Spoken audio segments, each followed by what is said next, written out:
সম্মানিত দর্শক, এটা একটা 5 স্টার হোটেল।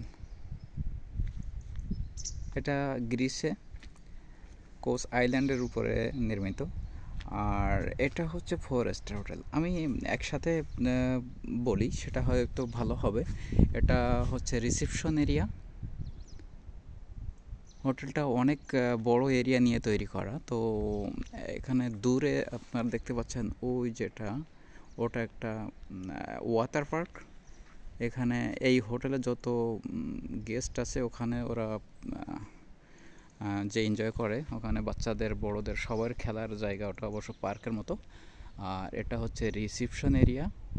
এখন অবশ্য হোটেল বন্ধ হয়ে আছে, তো এই কারণে আর কি সব কিছু একেবারে বন্ধ। তার কারণে এখানের হোটেলগুলো পুরো শুধুমাত্র সিজনালি চালু করা হয়। যখন সামার টাইম আসে তখন এই হোটেলগুলো পুরোদমে ভরপুর ট্যুরিস্টে ভরে যায়। এখানে সব বিদেশিরা আসে তাদের সময় কাটাতে পরিবারসহ এখানে। আর সবাই এটা 5 স্টার এরিয়া, আর এটা হচ্ছে 4 স্টার। ঠিক একই কোম্পানির, একই মালিকেরই।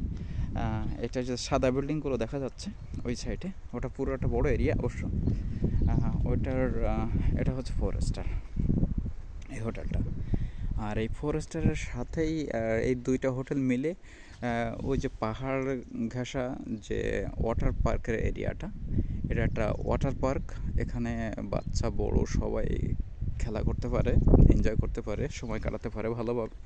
মানে এই জায়গাতে যারা যত গেস্ট আসে সবাই ওখানে যায়। এটা এই হোটেলের সাথে ইনক্লুসিভ করা, ফ্রি করা। আর এটা হচ্ছে রিসেপশন এরিয়া। এখন অবশ্য সব কিছু বন্ধ হয়ে আছে, তার কারণ শীতের সময় সব বন্ধ। তো এখন কোনো স্টাফও ডিউটিতে নেই, কাজে নেই, সবাই ছুটি। আর বিশেষ করে ডিসেম্বর মাস এদের খ্রিস্টানদের বড় দিন হিসেবে সবাই এই মাসটাকে পুরোপুরিভাবে ওরা ছুটি পালন করে। তো সেই সুবাদে এখানে সব কিছু বন্ধ। তো আমার ডিউটি চলতেছে, আর কেউ না থাকলেও আমি ডিউটিতে আছি। আমরা যেহেতু এখানে অনেক বছর ধরে আছি মোটামুটি আর কি, এই হোটেলের অনেকটা তো হোটেলের ভিতরে থাকার সুযোগও আছে। আমাদের আলাদা রুম আছে এখানে হোটেলের ভিতরে। তো মালিক অনেক সুযোগ সুবিধা আমাদের জন্য দেয়, তো সেক্ষেত্রে খুব ভালো একটা এটাতে আছি। তো সামনে দেখতে পাচ্ছেন এগুলো আইল্যান্ড, কিন্তু আইল্যান্ড এটা আরেকটা আইল্যান্ড অনেক দূরে, আর এটা অনেক বড় সাগর। আর এর পাশ থেকে যদি দেখা যায়, এই পাশে যে আইল্যান্ডটা দেখা যাচ্ছে এটা আইল্যান্ড না, এটা আসলে তুরস্ক, তুর্কির সাথে এটা মানে যোগ হয়ে গেছে। তো আমরা থাকি মূলত একটা আইল্যান্ডে, তো আইল্যান্ডের সাথে আরেকটা আইল্যান্ড এখান থেকে দেখা যায়। তো এখানে ট্যুরিস্টরা যখন আসে ওরা এগুলো সাগর দেখে, অনেক দূরের আইল্যান্ড দেখে, ওরা এগুলো দেখে খুব এনজয় ফিল করে। আর অনেক ব্যয়বহুল অবশ্য। এখানে আমাদের মতো সাধারণ মানুষ এসে এই সমস্ত হোটেলে থাকাটা আসলে খুবই কষ্টদায়ক বলছে আর কি, খুব ইনক্লুসিভ, এক্সপেন্সিভ এবং সব দিক দিয়ে অনেক ব্যয়বহুল একটা ব্যাপার। সো আমাদের পক্ষে হয়তো এভাবে সম্ভব হয়ে উঠবে না। তো এরিয়াটা দেখতে অনেক সুন্দর।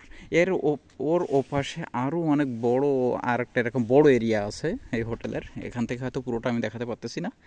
তো হোটেলটা অনেক বড় এরিয়া, বহুত বড় এরিয়া। আর যখন রোদ ওঠে তখন, এখন একটু মেঘলা হয়ে আছে, বৃষ্টি হবে এরকম অবশ্য, একটু বৃষ্টি হয়েও গেছে, অনেক জায়গায় পানিও জমে আছে। তো এটাই।